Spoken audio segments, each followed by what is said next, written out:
Hi everyone, Melissa here.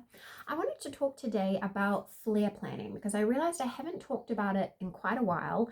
And obviously, all of these conversations are really complex and kind of take place in the context of each other. So, like in my book, Finding My Own Pace, we talk about, it's very hard to just randomly, make a pain management plan without understanding a whole lot of other pieces to the puzzle. You can't just jump into pain management if you're not looking at those big whole of life things. Are you managing perpetuating factors, other conditions? Are you, deficient in something in your blood work, blah, blah, blah. There's a lot of things. So it's very complex.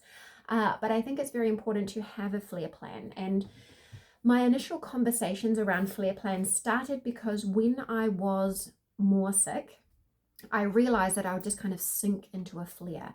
And I wouldn't even necessarily know that I had gone there, and I would just end up so unwell. And I realized that there were steps I could put in place if I could just catch myself. And so my very first flare plan was very simple. It was just a list. There were two lists. One was a list of things I could do while unwell, so I could kind of keep myself occupied. But the other one was the list of things to do when, the crap had hit the fan, when I was really unwell, so that I knew exactly what to do and I didn't have to try and use limited brain power to think of it.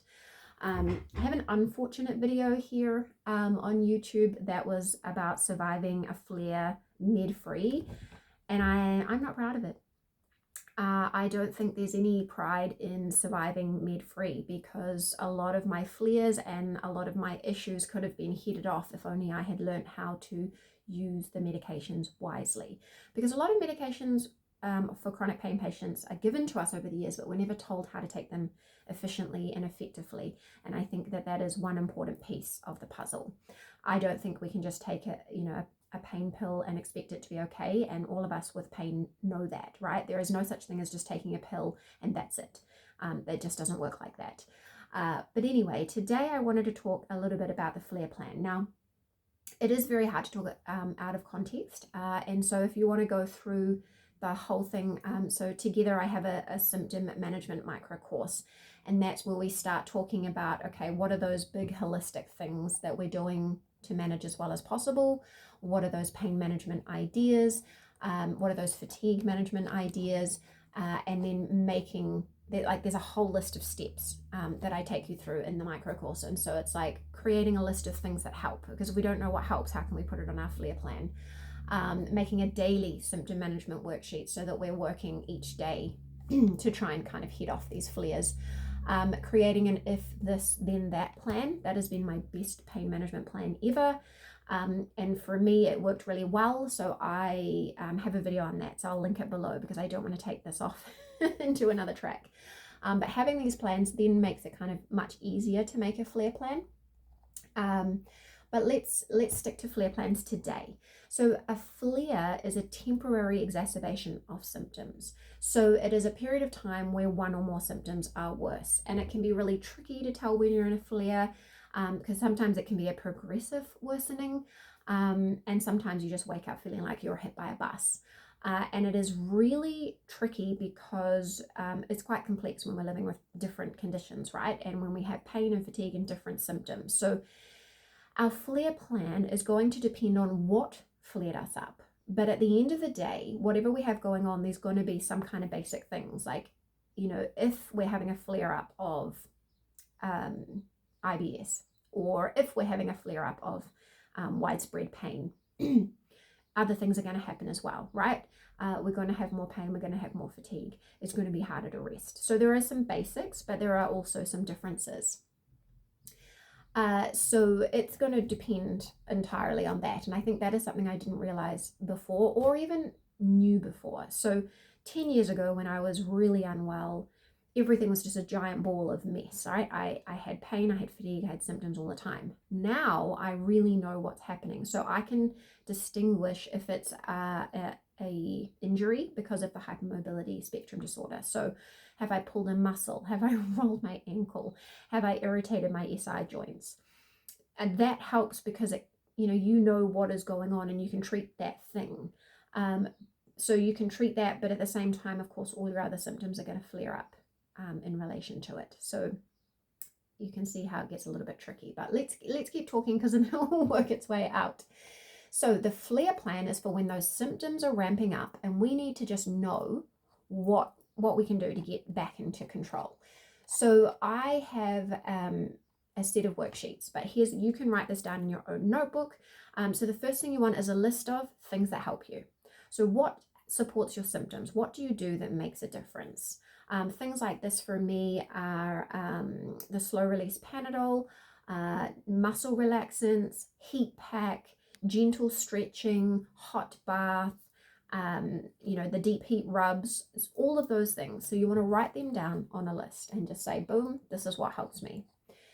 Then when you're looking at your actual flare list, you want to write down what helps when you're at the higher phases. So when you've kind of gone past those regular daily things, what are you going to do? And so for me, it's always going to come down to some stretches, usually with my peanut ball. I'll be stretching out the neck, trying to release that because that's usually where it comes from. Then I take my medicine as per my if this then that plan. So if the pain is 4, I'll take a Panadol. If it's 5, I'll take ibuprofen. If it's 6, I'll take the muscle relaxant.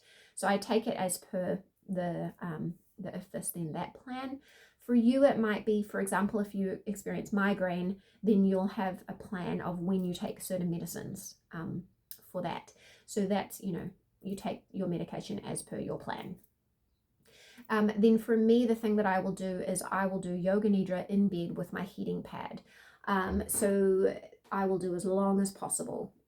And so that's the main of my flare plan. But obviously, it can be as simple or as intense as you like. I like to make it really simple. So what are the easiest things I can do? And if I'm in a flare of that kind of level where I'm not functioning, this is what I'm doing. I'm taking medication, I'm doing a hallelujah self-massage, and I'm getting into bed with my yoga nidra. That's what I'm doing. But then there's also a little bit extra. It's like, what if we're in a flare it's not kind of acute, but it's going on? What are we going to do? And so those things are increasing those self-care mechanisms. So making sure we're doing more of those things that help. What's on that list of things that help us? More stretching, more heating pads, more pain creams, all of those things. More, we want to prioritize those. Increasing our rest. So for example, if we're in a flare up, do we need to have 2 rests? Do we need to do a lie down at 11 a.m. and 4 p.m. if that's even a possibility? Or do we need a longer rest? So is our regular yoga nidra, can we make that a little longer?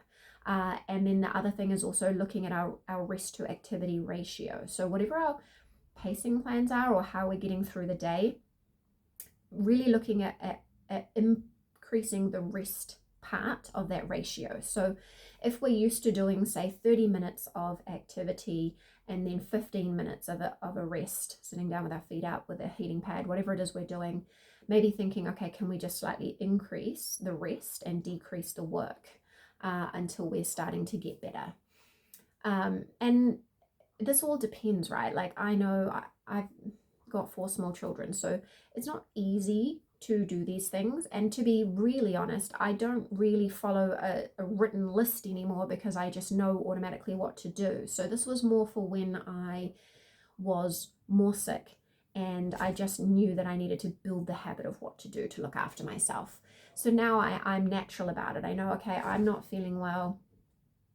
I've got to, sit down with the heat pack more. I've got to take a longer yoga nidra. I've got to cut this thing out, like it's that mindset of how can I help myself. And so when we're learning to do that, it's really great to have a written plan. So tell me, what do you do for a flare? I honestly believe that making a plan and starting to get structured about these things really made a difference for me, really helped me in my healing journey, because it makes things worse, right? Like once we've slid to a certain level of pain, we are then racking up the nervous system, and all of this has flow-on effects, right? So then what we end up with is high levels of pain, high levels of fatigue, a nervous system that's ramped up, then our digestion starts getting mad, and then all of these things kind of snowball and it gets worse and worse and worse. So we want to be really hitting it early as possible. And that's how I've really been doing it recently. So let me know if that was any help to you. Let me know what are your favorite things to put on your flare plan. Do you have one? Do you have a physical flare plan? Are you going to make one now? If you want to grab that symptom management micro course, I'll put the link in the description for you, and I'll also put the link to the If This Then That pain management plan video for you if you want to have a look at that. Thank you for being here. I hope this helped.